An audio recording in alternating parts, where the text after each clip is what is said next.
Welcome to another exciting video. This one I am calling Solving Everyday Problems with Python Code. Let's see what we can do. So someone's challenged me to make or gamify their route home. How can gamification of their commute be beneficial in some way?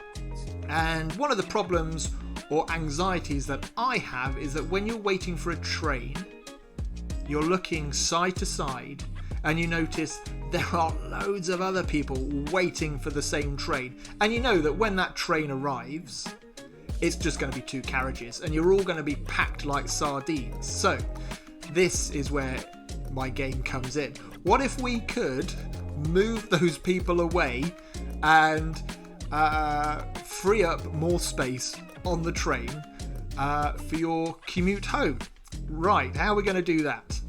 We are going to announce that the train is going to appear on another platform, so they all move away when actually the train is still going to arrive on the original platform. Okay, I'm going to tinker around with Python and see what we can come up with. The Great Train Hack, that's what we'll call it. The Great Python Train Hack. Let's go. Regional Railway Service 2. Regional Railway Service 2. Salisbury.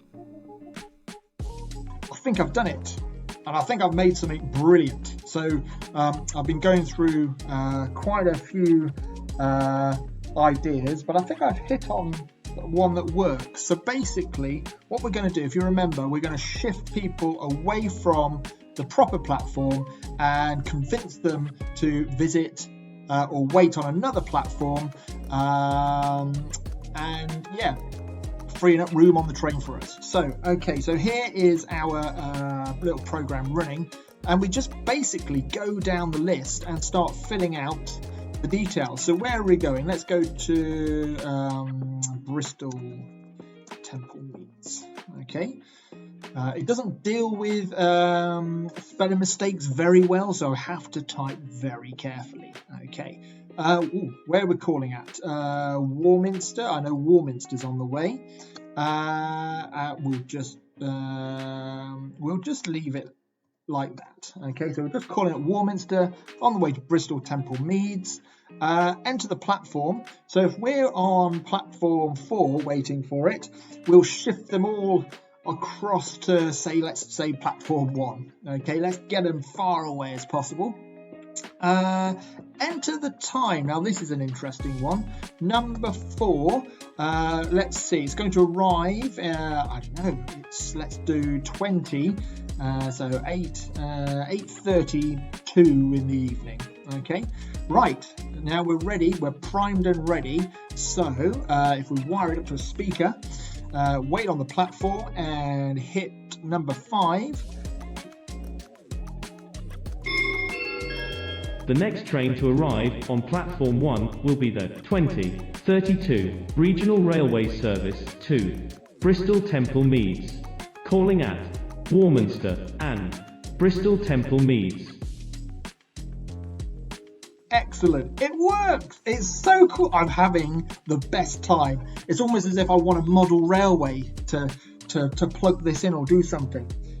Now, some of the observant ones amongst you might notice an option for speaking clock. Now, this is what I thought would be really good, is just to have a train announcement that announces things on the hour or half hour, and it will just pick a random station. But I went one better. It'll pick a rude sounding random station. There are quite a few risque town and village names around the UK, and many of them have train stations, so we can actually do an announcement. Let's just give it a go. Yeah. I've set it to fire off every minute rather than keep us hanging around for every half an hour. The next train to arrive on platform 2 will be the 2209 Regional Railway Service 2, Doveholes. But yeah, we'll have it rigged up in the workshop, which will be really good, on like a speaker, and every hour it'll just chime up, bing, bing, bing, and it will announce that the next train arriving at 9 o'clock is the regional railway service to wherever, and it will pick a random rude sounding station. Look what I've got. It's a very dusty amp, but it's a little amp. Look at this. You can hang it over your shoulder. It's brilliant. Perfect. Now what if we connected the laptop up to the amp and went to a train station and just had a bit of fun? Well, it'll be fun for us. We'd probably ruin a lot of people's days, wouldn't we, if they were waiting for a train on a platform that didn't arrive. So, yeah. I always say, use your coding skills for good, not evil. And this is sort of borderline. So, I'm just going to park it. We're going to label it inspiration and ideas. And we'll leave it at that. But yeah, I am tempted to give it a go, actually. And I might just do it. But I won't say when or where. So you never know. So if you hear an announcement at a train station, just check the board. It might be me. Until next time, catch you later.